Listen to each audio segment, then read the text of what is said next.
사가랴의 찬송이라는 제목으로 하나님 말씀 증거하겠습니다. 사가랴는 우리 세례 요한의 아버지인데요. 하나님께서 기억하시다, 여호와께서 기억하시다라는 이름의 뜻을 가진 이름 사가랴. 사가랴와 어머니, 사가랴의 아내 세례 요한의 어머니 엘리사벳은 나의 하나님은 맹세 하나님이시다, 그런 의미인데 다 언약의 말씀을 중시하는 그런 아주 복된 이름을 가지고 있었던 아론의 계통의 사람들이었습니다.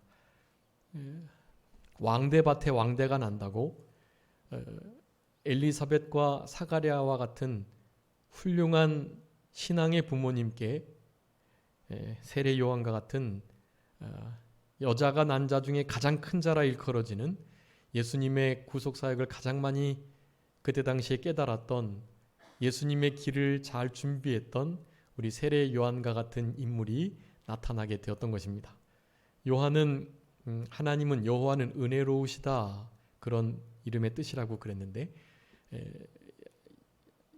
여호와 하나님의 은혜로우심이, 그 긍휼하심이 바로 예수 그리스도로 인하여 온전하게 나타났고 은혜 위에 은혜 되시는, 은혜와 진리가 충만하신 우리 예수님께서 나타나심으로 우리 예수님의 나타나심을 예비했던 우리 세례 요한의 그 사명을 그 이름과 같이 잘 감당했던 것으로 우리가 이렇게 기억하고 또 볼 수가 있게 되는 것입니다. 오늘 본문의 말씀은 그 사가랴가 세례 요한의 그 탄생케 되는 바로 그 장면을 보고 나서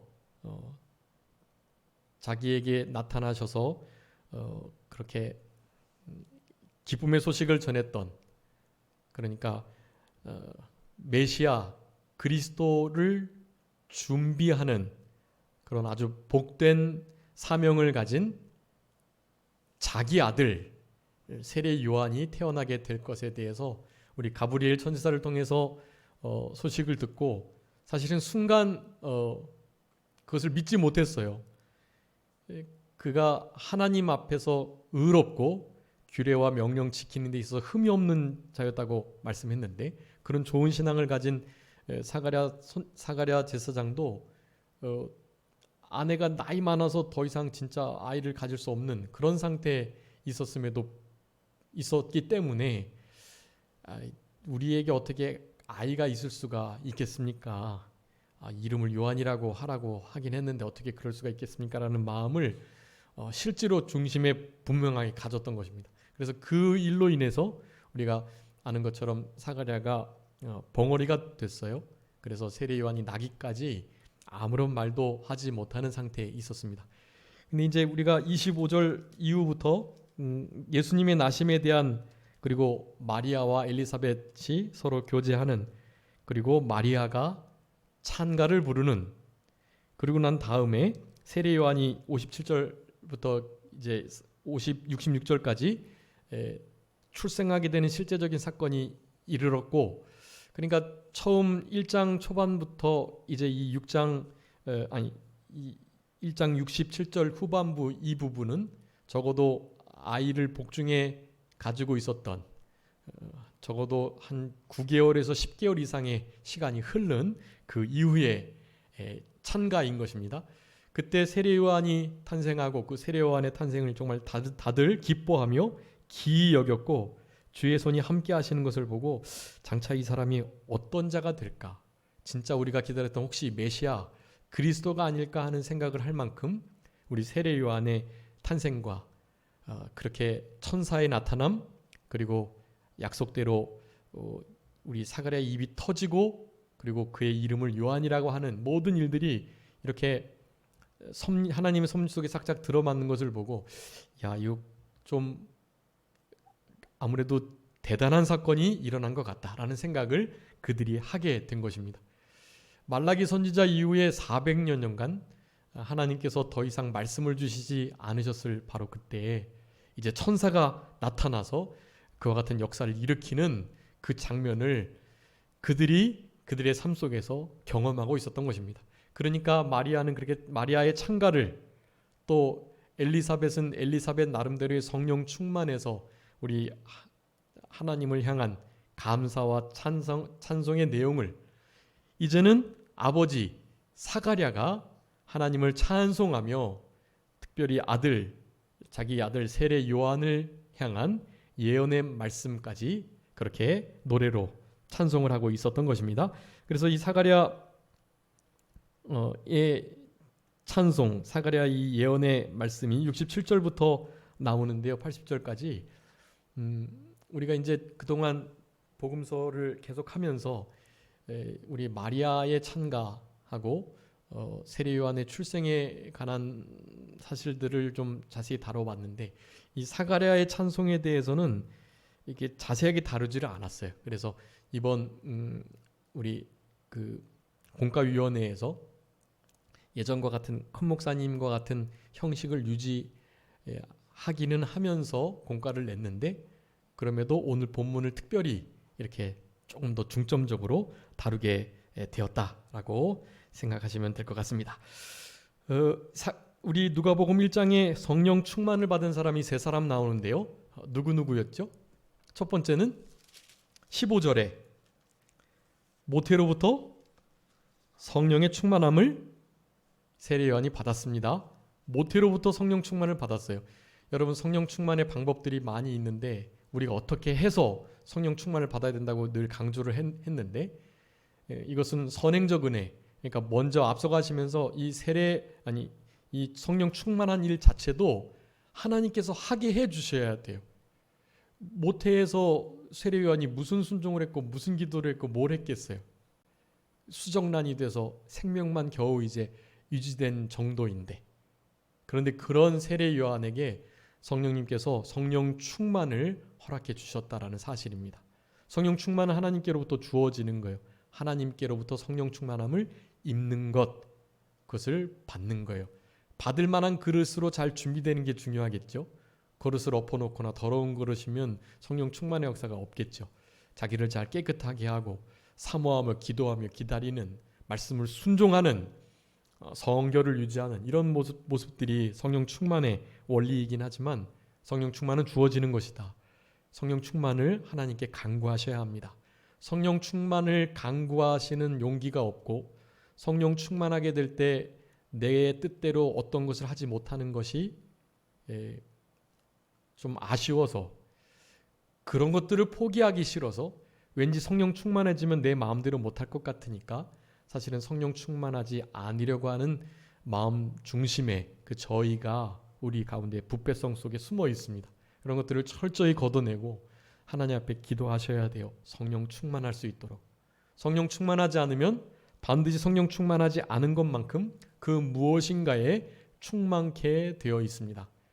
우리는 성령 충만으로 채워질 그 자리를 그 무엇으론가 채우려고 하는 그런 잘못된 욕구가 있어요. 그것은 꼭 성령으로만 채워야 채워지는 것이지 그 이외에 다른 무엇으로도 채워지지 않아요. 그런데 채워질 줄 알고 다른 그 무엇으로 막 채우려고 하는 경향이 있단 말이에요.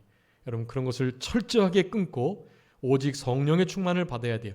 세상에 취하고 술에 취하고 허랑방탕하게 취하면 우리의 그 세상의 염려와 술 취함과 방탕함이 우리의 마음을 둔하게 해서 예수님의 재림을 등한시하고 구원 이루어가는 거, 우리의 건설 구원, 신앙 인격이 만들어지는 거, 옛사람이 십자가에 못 박히고 새 사람으로 내 안에 그리스도께서 살아가시는 이런 참된 삶의 역사가 없다라고 하겠습니다. 그러니 성령 충만을 기대하시고 간절히 바라시며 성령 충만을 힘쓸 수 있도록 하나님께 요청드리는 자세가 필요하다.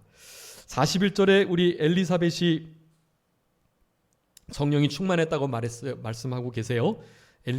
엘리사벳 역시 성령 충만한 하나님의 사람이었습니다. 또 오늘 본문 67절에 사가랴가 성령이 충만함을 받았다. 네. 엘리사벳과 사가랴는 나름 하나님 앞에서, 여러분, 하나님 앞에서 의롭다 하심 받는 게 정말로 어려운 일이에요. 사람 앞에 의롭다 하심 받는 것도 어려운데 뭐 우리의 마음, 우리의 양심보다 크신 하나님께서 책망할 것이 없는 자라면 뭐 두말할 것이 없죠. 우리 산정교회를 이렇게 개척하신 지다롱 목사님이 항상 많이 강조하셨던 말씀이에요. 하나님 앞에서 살아가면 된다. 하나님 앞에서 의롭다함을 받는 거, 그것이 우리 인생의 최종 목적이다. 예. 하나님 앞에서 의롭다만 받기만 하면 되는 거예요, 다. 그러면 이렇게 늦게나마 자녀도 얻고 귀한 예수님의 그 사역을 철저하게 준비하는 진짜 복된 우리 여자가 낳은 자 중에 가장 큰 자인 세례 요한을 낳는 그런 역사를 엘리사벳, 사가랴의 부부를 통해서 그렇게 허락해 주셨다라는 사실입니다. 그러니까 우리는 늘 이 성령 충만함을 받아서 주님께서 맡겨주신 사명들을 잘 감당할 수 있도록 그렇게 힘을 쓰는 우리들이 되어야 되겠습니다. 그래서 성령 충만함의 모습이 이제 67절에 그렇게 기록되어 있는데요.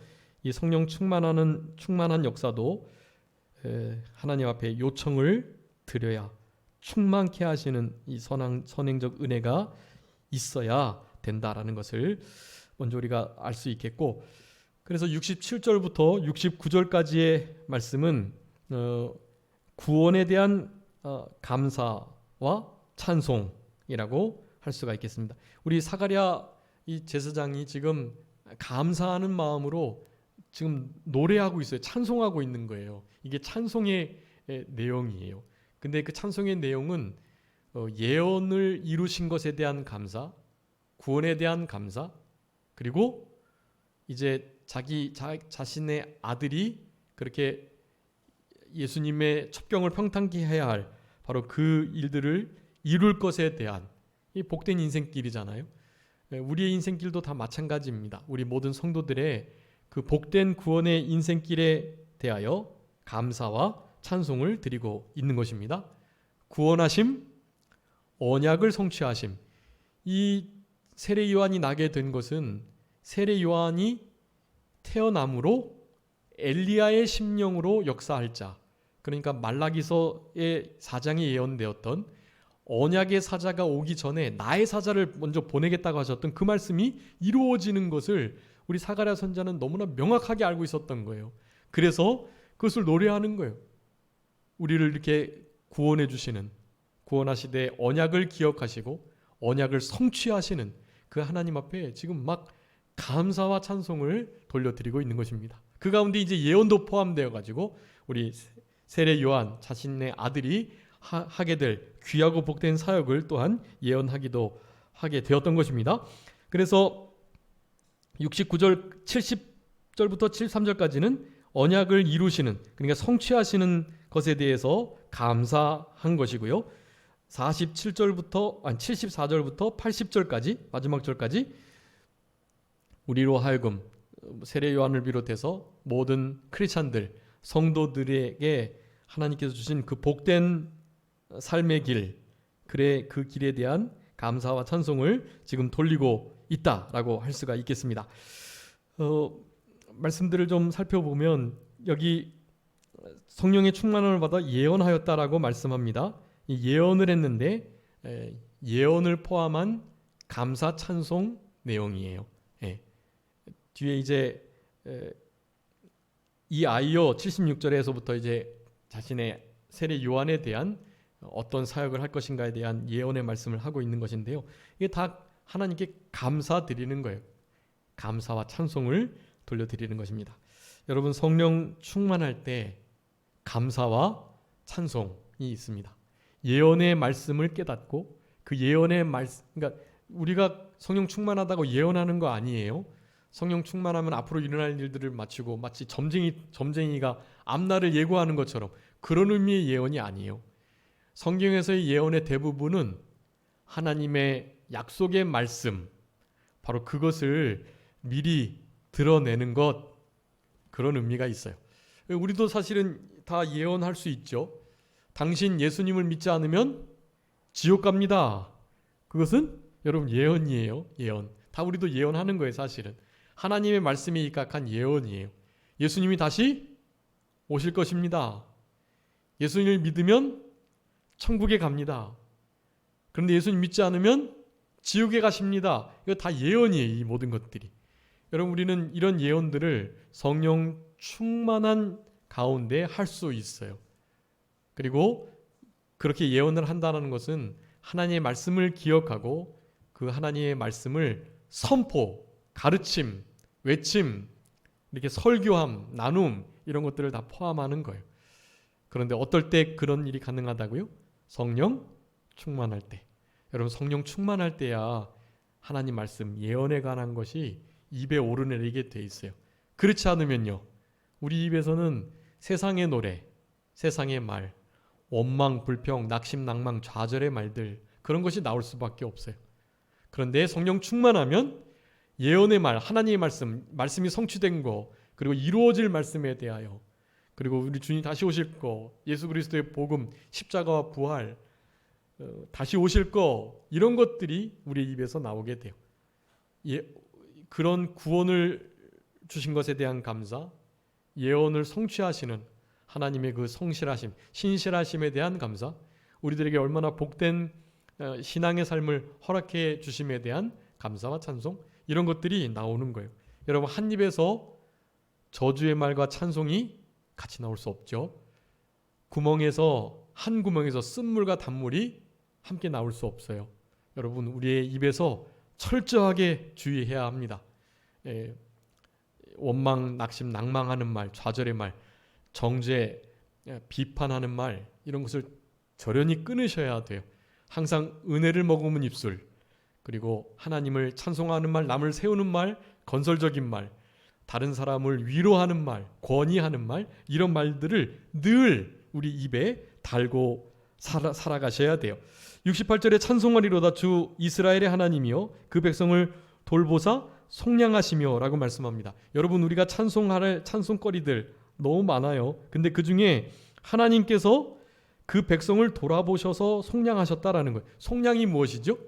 속량은 이를테면 그 몸종이, 그러니까 이렇게 노예들이 어느 누군가에게 이렇게 노예로 잡혀가지고 팔려갔는데 그 노예를 값을 주고 사요. 값을 주고 사는 행위가 속량의 일부분이에요. 그런데 속량이라는 뜻은 그 노예를 값을 주고 사가지고 내 것을 삼은 다음에 내 거니까 내 마음대로 할 수 있잖아요. 그 돈을 주고 산 그 사람이 자기의 자유의지를 사용해서 돈을 주고 산 그 노예에게 자유를 주는 거예요. 그것을 속량이라고 그래요. 그 사람을 임의의 값을 주고 사가지고 내 것을 삼고 내 것 마음대로 부리는 게 아니라 마치 나를 자녀로 대하고 나를 친구로 대하고 나를 그렇게 동역자로 대하는, 나에게 자유를 주고 더 이상 죄 짓지 않도록, 노예 생활하지 않도록 자유를 주는 그 모든 것이 포함된 것이 바로 이 속량입니다. 속량은 반드시 희생이 따라야 대가가 지불돼야 되고 거기에 따르는 자유가 있음을 바로 이 속량이라는 표현을 통해서 나타내주고 계시는 거예요. 여러분, 우리 주님께서 우리를 속량, 구속도 같은 뜻이에요. 속량과 구속, 속량과 구속하시기 위하여 우리 예수님께서 십자가에서 피 흘리셨습니다. 여러분, 그 예수님의 피 흘리심을 항상 기억하고 예수님의 살과 피를 먹고 마시는 생활 잘하는 우리들이 되어야 합니다. 그분 안에서, 그분으로 인하여 또 그분을 믿는 것으로 그분 안에서 살아가는, 살과 피를 먹는 그런 복된 신앙생활을 우리가 늘 해야 하는 것이에요. 그런데 거기 속량하실 때 그 백성을 어떻게 하셨다 그랬어요? 돌보셨다. 여러분, 거기다 꼬표 좀 쳐주세요. 돌보시다. 여러분이 돌보시다가요, 우리 하나님께서 우리를 긍휼히, 여기 지금 78절에도 우리 하나님의 긍휼로 이렇게 죄사함을 얻고 구원을 얻었다는 말씀을 하고 계시는데, 이 돌보심이 바로 이 불쌍히 여김, 긍휼까지도 다 포함하는 아주 중요한 단어예요. 돌아보시다. 돌보시다가 돌아보다, 그런 뜻이 있고요.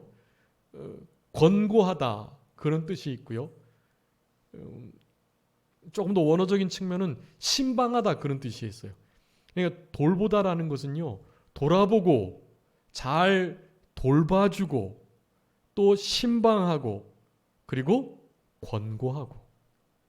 여러분, 우리는 하나님의 이 돌보심, 돌아보심이 없으면 한순간도 살아갈 수 없는 자들이에요. 이스라엘 백성들을 그렇게 돌보시는데, 돌아보시는데 우리들이 영적 이스라엘로 늘 이 돌보심을 받는 자들입니다. 그런데 어느 순간이 되면 하나님이 돌보시지 않는 것처럼 느껴질 때가 있어요. 그렇기 때문에 우리는 항상 그분의 돌보심을 원하고 바라고 요구하셔야 돼요. 하나님, 저희들을 권고하시고 돌아봐 주시고 돌보아 주시고 신방해 주시고. 지난주에 신방을 했었는데 얼마나 반가운 신방 요청이었습니다. 그래서 신방을 잘 했는데요. 우리 이제 비록 코로나 가운데 있지만 우리가 우리의 루트는 너무나 명확하고 동선이 확실하니까 우리는 또 하나님이 보호해 주시기 때문에 우리가 정말로 최선을 다해서 조심하면 정말 이게 걱정할 게 아니에요. 근데 이 정치 방역으로 인해서 지금 이 교회가 이런 큰 핍박 속에 지금 있는 것입니다. 근데 그것을 그냥 받아들이고 있는 중에 있어요. 교회가 너무나 잘못되어 있고 아닌 것은 아니다 할 수 있는 그런 신앙의 확실한 이 프로테스탄트적인 저항이 필요한 때입니다. 사실 먼저 우리의 마음속에 저항이 있어야 하고요. 이것이 아닌데 하는 마음이 있으셔야 돼요. 그것을 가진 성도들이 늘어나야, 그래야 담임 목사가 힘을 얻고 교회와 교단이 조금씩 제대로 된 바른 소리를 낼 수 있는 것입니다. 그렇지 않으면 소망 없어요. 소망 없고 그냥 알아서 설설 기면서 알아서 그렇게 예배를 마음대로 변형하고 그치고 그러는데요.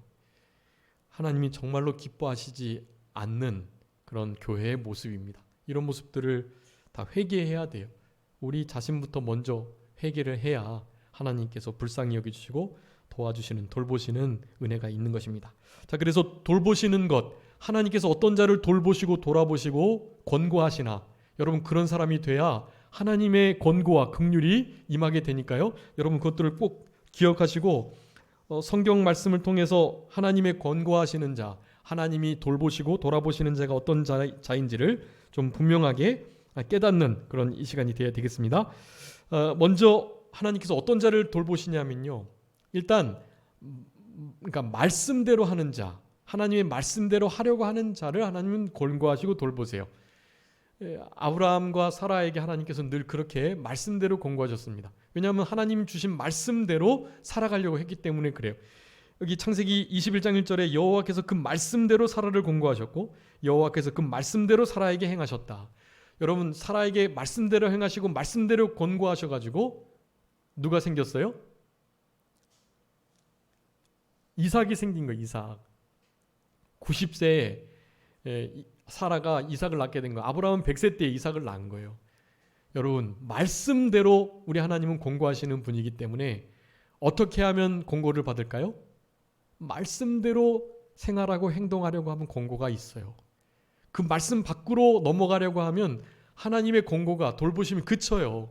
내버려 두신단 말이에요. 그러니까 말씀대로 신앙생활하는, 말씀대로 우리의 가정생활, 직장생활, 사회생활, 교회생활하는 우리들이 되어야 합니다. 그래야 말씀대로 권고하시는 하나님의 그 권고가 임하는 거예요. 물론 이 말씀대로는 이미 1년 전에 예언했잖아요. 내가 다음 해 이맘때에 너에게 아들이 있게 하겠다. 그 말씀대로 했다는 뜻인데요. 어쨌든 그 말씀은 하나님의 예언의 말씀이고 하나님의 선하신 뜻을 이루는 말씀이고 아브라함의 후손, 아브라함과 이삭과 야곱의 계통으로 이어지는 여인의 그 후손의, 여자의 후손, 메시아 언약의 그 흐름이 이어지는 아주 중요한 아들을 낳는 그 예언이었기 때문에 당연히 구속사적인 성경 말씀이라는 의미에서의 말씀도 해당이 되는 그런 부분이라고 하겠습니다. 말씀대로 하는 자에게 하나님께서는 권고하신다라는 것입니다. 두 번째는 출애굽기 2장 23절 24절에 있는 말씀, 25절에 있는 말씀인데요. 여러 해의 애굽 왕이 죽고 이스라엘 자손이 고된 노동으로 말미암아서 탄식하면 부르짖었는데 그 고된 노동으로 말미암아서 부르짖는 소리가 하나님께 상달된지라. 하나님이 그들의 고통 소리를 들으시고 하나님이 아브라함과 이삭과 야곱에게 세운 그 언약을 기억하사 하나님이 이스라엘 자손을 돌보셨고 하나님이 그를 기억하셨더라라고 말합니다. 자, 어떤 때 하나님께서 돌아보신다고요? 부르짖을 때. 하나님 앞에 부르짖어서 하나님의 약속의 말씀이 기억나도록 할 때 하나님께서 돌아보시고 권고하신다라는 것입니다. 여러분, 하나님께서 부르짖는 자의 이 애원을, 간절한 외침을 결코 외면하지 않으세요. 부르짖어 기도할 때 하나님께서 반드시 권고하시고 우리의 기도를, 부르짖음을 응답하시는 분이십니다. 그러니 어려운 일을 만나실 때 부르짖으세요.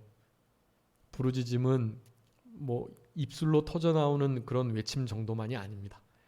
마음속 간절한 깊은 곳에서 하나님을 향하여 하나님밖에 없으심을 간절히 애원하는 그 간절함 속에서 나오는 거예요. 여러분, 부르짖는 기도를 언제 하셨는지 모르겠지만 하나님 앞에 간절히 부르짖는 그런 우리들의 삶이 되어야 됩니다. 그래야 하나님의 돌보심, 돌아보심, 권고하심, 주님의 이런 긍휼이 임하게 된다라는 것입니다. 또 그래서 시편 106편 44절에 그러나 여호와께서 저희의 부르짖음을 들으실 때 그 고통을 권고하셨다라고 말해요. 자, 부르짖음을 통해서 하나님의 권고하심이 있다. 여러분, 분명한 진리니까 이 부르짖는 이 일들을 우리가 그 어느 때에도 양보하지 않아야 되겠습니다. 또 세 번째의 돌보심의 역사는요.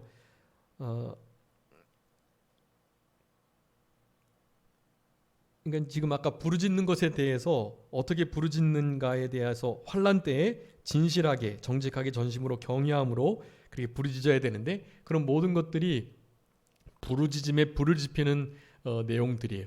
그런 부르짖음이어야 하나님께서 권고하시는데요. 어쨌든 하여간 부르짖는 일을 힘써야 되겠다. 그래야 돌보심이 있다라는 것을 먼저 기억하시고요. 그 다음에 세 번째로 우리가 돌보심에 하나님의 은혜를 입는 중요한 방편은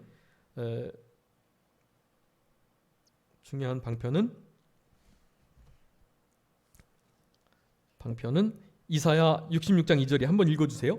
이사야 66장 2절 우리가 자주 읽어봤던데요. 이사야서 66장 2절.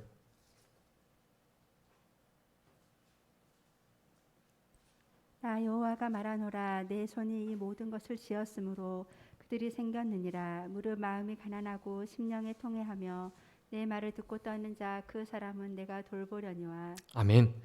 자, 어떤 자를 하나님께서 돌보려니와, 개역 성경에는 권고하려니와라고 돼 있는데 어떻게 돌보신다고요? 어떤 자를요?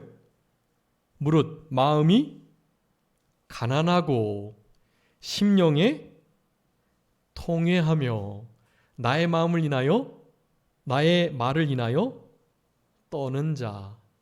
세 가지, 이와 같은 이들에게 하나님의 돌보심, 권고하심이 있어요. 첫 번째, 마음이 가난하고 심령에 통회하고 하나님의 말씀으로 인하여 떠는 자, 하나님께서 권고하신다. 이스라엘 백성들이 이런 가운데 있지는 않았지만 하나님의 이것은 전적인 긍휼하심인데요. 그렇게 해서 이스라엘을 돌보셨어요. 세례 요한을 통해서 준비하게 하시고 이제 예수님도 나으셔야 하니, 하나님께로부터 나으셔야 하니 세례 요한을 이렇게 준비시키셨던 때가 되었기 때문인 것이에요. 어쨌든 우리는 권고를 받기 위해서 마음이 가난하고 심령에 통회하며 하나님의 말씀으로 인하여 벌벌 떠는 우리들이 될 때 하나님께서 우리를 돌아보신다, 돌보신다, 권고하신다 말씀을 믿어야 되겠습니다. 이사야 66장 2절이에요. 중요한 말씀이니까 꼭 잘 기억하시고, 이것은 이사야 57장 15절에 있는 것처럼 높고 거룩한 곳에 계시는데 또한 통회하고 마음이 겸손한 자와 함께 계신다라고 말씀하는 것과 같은 말씀이에요. 함께 하신다는 것이 신방하셔가지고 돌아보시고 권고하시고 가까이 하시고 찾아주신 거니까요. 그러니까 마음이 상하고 통회하고 마음이 가난하고 말씀으로 인하여 벌벌 떠는 자, 그런 자들을 하나님께서 권고하신다. 마음이 상한 자를 가까이 하신다고 시편 34편 18절에도 말씀했죠. 자, 네 번째는 베드로전서 5장 7절에 어떤 자를 권고하시냐 하면 너희 염려를 다 주께 맡기라. 이는 그가 너희를 돌보심이라. 권고하심이라. 개역성이 그렇게 돼 있는데 돌보심이다. 개역개정엔 돼 있습니다. 어떤 자를 하나님께서 돌보신다고요? 염려를 다 주께 맡긴 자. 여러분, 염려를 다 주께 맡기셔야 돼요. 맡기는 거 몇 가지 있다고 그랬죠? 우리의 행사, 길, 그 다음에 우리의 짐, 원수 갚는 거, 우리의 영혼, 그리고 우리의 전인격 다 맡겨야 된다 그랬어요. 우리는 다 하나님께 이런 걸 맡겨 버리셔야 돼요. 그래야 하나님이 뭐 하시니까요? 권고해 주시니까요. 여러분, 하나님께서 권고해 주시기만 하면, 돌아보시기만 하면 돼요. 이스라엘 백성들이 그래서 구원을 얻고 권고하심으로 말미암아서 이스라엘 백성들에게 하나님의 크신 속량하심의 구속의 은혜가, 메시아 예수 그리스도의 탄생이, 그 탄생을 준비하는 세례 요한의 준비됨이 다 그렇게 이루어진 거예요. 여러분, 이런 권고하심, 하나님의 돌아보심을 힘입는 우리들이 되어야 되겠습니다. 마지막 다섯 번째는요, 하나님께서 어떤 자를 돌아보시는가. 시편 95편 7절인데요. 그는 우리 하나님이시요 우리는 그의 기르는 백성이며 그의 돌보시는 양이기 때문이다 라고 말씀합니다. 여러분, 우리 하나님께서 우리를 돌보시는 양으로 대해주세요. 그러니까 하나님 앞에 우리는 양과 같이 목자 되신 예수 그리스도를 따라가는 삶을 살아가야 우리를 돌보시는 양으로 대해 주시는 것입니다. 무슨 말인지 아시죠? 여호와로 목자 삼고 부족함이 없이 여호와를 주인, 그분의 인도와 주장을 온전히 따라가는 그의 온전한 양이 될 때, 양은 그의 음성을 듣고 그를 따르는 것처럼 예수님의 음성만 듣고 그분의 시키는 대로 우리의 마음, 생각, 내 뜻이 아닌 그분이 시키는 대로 그대로 따라가는, 여러분 아는 것처럼 양의 특성은 목자가 가는 길 그대로만 가는 거예요. 다른 데로 안 가요. 목자의 발 뒤만은 그냥 졸졸 따라가는 거예요. 다른 좋은 길이 아무리 있어도 잘 안 가요. 근데 물론 그 중에 꼭 어떤 양이 있어요? 못된 양이 있어요. 되지 못한 양, 천방지축 양이 있어요. 그런 양은 무엇으로요? 지팡이와 막대기로. 지팡이와 막대기로 때려서 목을 지팡이로 확 걸어가지고, 구덩이에 빠져있는 거 보통 지팡이로 목을 끄집어서 올린다고 그러는데요. 지팡이와 막대기로 하나님 주님의 치심을 받는 거예요. 그렇게. 그러니까 그런 일이 있지 않아야 하고, 주로 모든 양들은 무조건 그냥 목자가 간 그 길을 따라가게 돼 있다는 거예요. 그렇게 될 때 우리가 그분의 손에 돌보시는 양이 되는 것입니다. 그러니 우리가 그분의 양이 될 때 결국 돌보심을 받는다라는 의미가 되겠습니다. 여러분, 이런 돌보심의 역사를 감사하면서 우리 그 돌보심에 합당하게 남은 때를 살아가는 우리들이 되어야 되겠습니다. 70절부터 73절까지 이제 언약을 이루심에 대한 감사의 찬송의 내용인데요. 여기는 당연히 예전의 구약의 말씀들, 메시아 언약들, 아브라함과 이삭과 야곱에게 행하셨던 너의 씨를 하늘의 별, 땅의 티끌, 바다의 모래와 같이 많게 해주시겠다는 그 약속들을 이루어 주시는, 그런데 문제는 그 자손들이 많아지게 하는 게 아니라 자손이라고 단수로 썼단 말이에요. 그것은 무엇을 의미하죠? 그 후손 중에 메시아, 그리스도가 나게 하실 것을 말했던 거예요. 내 후손들이 많아지게 하겠다라는 것은 그 많아지는 후손 속에 다윗의 언약으로 메시아가 나게 될 것을 예언하셨던 것을, 바로 그것을 의미하는 거예요. 바로 그런 약속들이 지금 이루어진 것에 대한 감사예요. 여러분, 우리 하나님은 약속을 이루시는 분이에요. 예레미야 33장에 그렇게 말해요. 이를 행하는 여호와, 그 일을 성취하는 여호와, 그 이름을 여호와라는 자가 이같이 이르노라. 너는 내게 부르짖으라. 내가 알지 못하는 크고 비밀한 일을 내게 보이겠다. 우리 하나님은, 여호와는 어떤 분이시라고요? 이를 행하는 분, 그것을 만들고 지어서 성취하는 분이라. 여러분, 우리 하나님은 성취하시는 분이에요. 여호와라는 이름 자체에 성취의 뜻이 있다 그랬죠. 영존, 자존, 불변.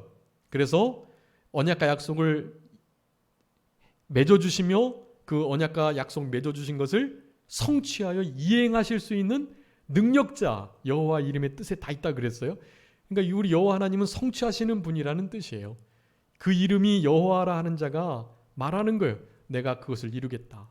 여러분, 근데 그 이루는 그 역사를 구약의 그 주 여호와라는 것은 곧 신약에서 주님, 메시아 되신 예수 그리스도를 의미한다 그랬어요. 여호와께서 그 일을 이루신다는 것은 바로 제2위 하나님이신 성자 예수님께서 말씀을 이루신다는 의미라고 할 수가 있겠습니다. 그래서 이사야 53장 10절에 보면 그리스도 메시아의 손이 일을 이룰 건데 여호와께서 기뻐하시는 뜻을 성취하겠다라고 말씀해요. 여러분, 우리 메시아 되시는 그리스도의 손이, 그리스도께서 하나님의 기뻐하신 선하신 뜻을 성취하시겠다라는 거예요. 당연히 십자가의 죽으심을 비롯해서 그 전에 공생의 사역 동안의 모든 우리 하나님의 말씀을 100% 성취하시고 이루시고, 그걸 대행이라고 하죠. 그리고 십자가의 죽으심으로 대형을 이루셨고, 죽음에서 승리하셔서 우리에게 부활의 영원한 새 생명을 주심으로 대승, 승리의 구속사역을 허락해 주심으로 하나님의 기뻐하신 뜻을 성취하셨어요. 여러분, 이런 뜻을 이루시고 성취하신 하나님께 감사해야 하고, 이제 그 이루어진 뜻 가운데 아직 이루어지지 않은 게 뭐가 있죠? 재림. 예수님의 재림이 있어요. 그 재림이 이루어질까요? 안 이루어질까요? 반드시 이루어져요. 언제 이루어질까요? 곧 이루어져요.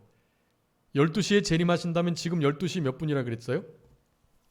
지금 12시에 재림하신다면 지금 11시 58분이에요. 58분. 58분으로 알고 계셔야 돼요. 55분으로 알고 계시면 안 돼요. 58분. 이제 2분 남았다.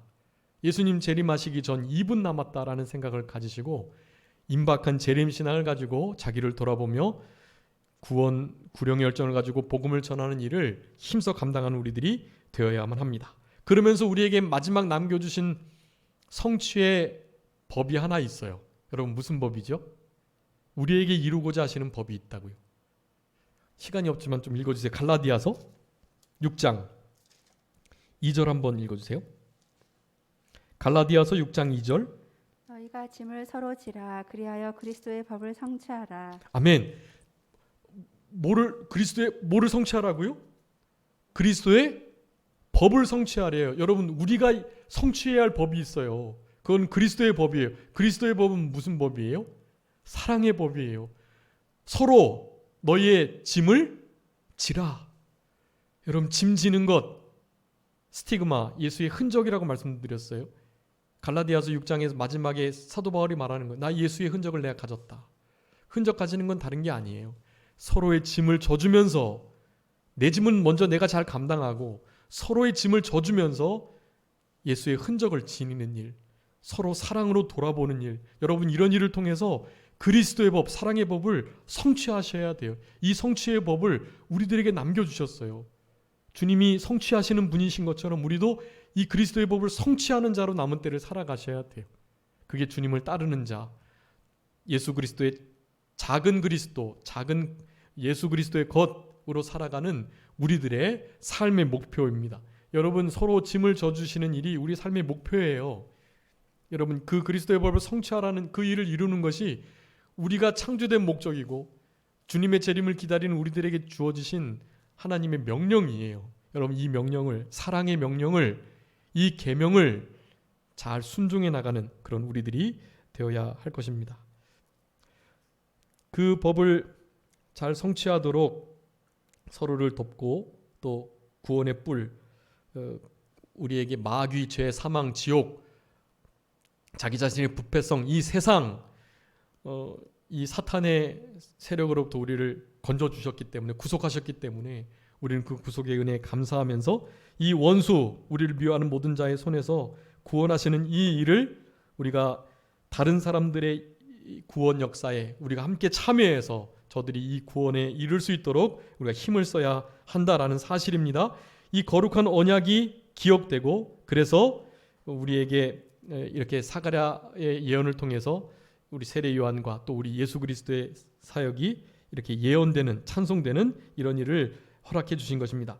그러면서 이제 74절부터 우리의 복된 삶인데, 우리의 복된 삶이 참 중요한 삶이 여기 지금 많은데, 첫 번째 75절에 성결과 의로 두려움 없이 살아가야 돼요. 여러분 지금 두려움이 가득 있어요. 하나님을 두려워하지 않은 것만큼 두렵게 되거든요. 여러분 결코 두려워하지 않으셔야 돼요. 어떤 일을 당하든 두려워하지 마세요. 두려워하는 마음은 하나님께서 우리에게 주신 마음이 아니 어떤 마음을 주셨어요?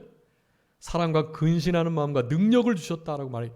여러분 우리는 두려워할 자가 아니에요. 결코 두려워하시면 안 돼요.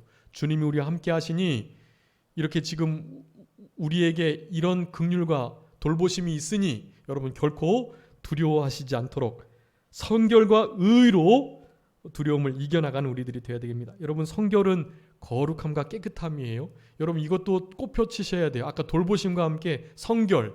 여러분 성결은 우리의 삶의 우리의 하나님께 주어진 하루하루의 과제예요.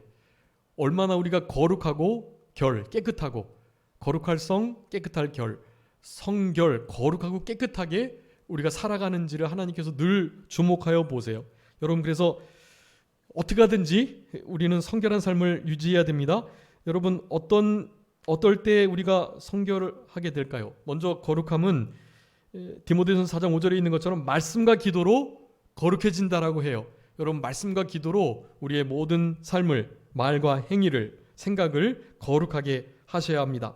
성령 안에서 거룩하게 된다고 로마서 15장 16절에 말씀해요.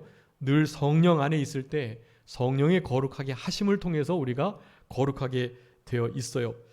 또 물론 성결의 영으로 우리가 부활의 능력을 가지고 그렇게 성결하게 되는 것이죠. 그런 것을 다 포함하는 것입니다. 그러면서 민수기 15장에서는요. 하나님의 계명의 말씀을 기억하고 행할 때 거룩하게 된다라고 말씀해요. 여러분 우리는 그런 거룩의 분명한 그 원리를 사용해서 성결을 유지해야 되겠고, 깨끗함은 다른 것이 많이 있지만 하나만 말씀드리면 베드로전서 1장 22절이에요. 진리를 순종함으로 우리 영혼이 깨끗해진다라고 말씀해요. 그렇기 때문에 우리가 무엇으로 깨끗하게 하겠습니까? 하나님 말씀을 우리의 심령에 두고 말씀을 지키는 것이라고 시편 119편 9절에 말씀하는데, 이런 말씀들을 지키면서 마음에 두는 거예요. 말씀을 순종할 때 우리 영혼이 깨끗해진다는, 여러분 이런 성결, 깨끗함과 거룩함의 원리들을 사용해서 우리 남은 때를 살아가셔야 되고, 그 남은 때에 하나님의 성결케 하시는 은혜를 감사하며 찬송하는, 여러분 감사 찬송을 송축이라고 말씀드렸어요. 송축이라는 뜻이 감사하며 찬송하다는 뜻이에요. 그러니까 우리는 이 사가랴의 이 예언의 말씀들의 감사 찬송, 이것을 송축함으로 받아야 되고, 우리는 이런 여러 가지의 원리들을 따라서 하나님을 송축하는 삶을 살아가야 될 것입니다. 그러면서 이제 마지막으로 우리를 평강의 길로 인도하신다고 말씀하는데요. 이 평강의 원리, 우리가 평안할지어다 우리 부활칠언하면서 말씀드렸어요. 그 원리를 다시 한번 살펴보시고요. 여러분 이 평강, 평안, 이것이 하나님께서 우리에게 얼마나 원하시는 일인지 몰라요. 지금 이 시대에 평안이 없는 시대 속에 살아갑니다. 그런데 심령천국 잃어버리시면 안 되고, 하나님이 주시는 참된 평강 속에서 남은 때를 살아가도록 힘을 써야 돼요. 그것이 사가랴의 찬송, 이 예언의 말씀을 통해서 우리가 얻을 수 있는 여러 가지 영적 유익들이라고 할 수가 있겠습니다. 아무쪼록 오늘 본문의 말씀을 통한 여러 가지 성경의 중요한 진리, 원리들을 잘 사용하셔가지고 한 주간 우리 주님이 주시는 평강 속에 성결을 유지하시며, 특별히 하나님의 돌보심의 은혜가 있는, 권고하시는 역사가 있는 그런 우리들의 남은 생애가 다 되어야 되겠습니다. 자, 기도하겠습니다. 살아계신 우리 아버지 하나님 감사합니다. 우리들에게 하나님을 사랑하며 하나님의 사랑을 입은 자로 그렇게 예수 그리스도의 이젠 재림을 준비하는 자로서의 인생길을 걸어갈 수 있도록 우리를 권고하시는 아버지 하나님 진심으로 감사합니다. 우리 세례 요한과 우리 예수님의 그 길을 보고 예언하였던 세례 요한의 아버지 사가랴의 찬송을 통해서 오늘 중요한 진리의 말씀들을 살펴봤사오니 이 말씀들의 원리들을 잊지 않고 기억하면서 우리 아버지 하나님 앞에 성결함을 유지하며 참된 평강의 길을 걸어가며 무엇보다도 우리 주님께서 우리들에게 요구하시는 이 참된 구원의 복음의 감사와 감격 속에서 하나님의 돌보심을 늘 누릴 수 있는 그런 우리들의 삶이 되게 하여 주옵소서. 거룩하고 복된 주의 날 남은 시간도 주님께서 돌보시는 은혜의 역사로 심령의 평강과 또한 성결의 마음을 가지고 그렇게 남은 하루를 잘 마무리할 수 있도록 우리 아버지 하나님께서 도와주시기를 간절히 바라옵고 모든 것 주님께 의탁하오며 우리 특별히 산정교회의 여러 가지 어려움과 아픔을 가지고 있는 성도님들의 삶 속에 주님께서 개입하시고 그 문제들을 해결해 주시기를 간절히 바라옵고 특별히 우리 가위리와 또 우리 산모 우리 김효 성도님께서 빨리 건강을 회복할 수 있도록 아버지 하나님께서 특별히 은혜를 베풀어 주시기를 간절히 바라오며 감사하옵고 예수 그리스도의 이름으로 기도 올리옵나이다. 아멘.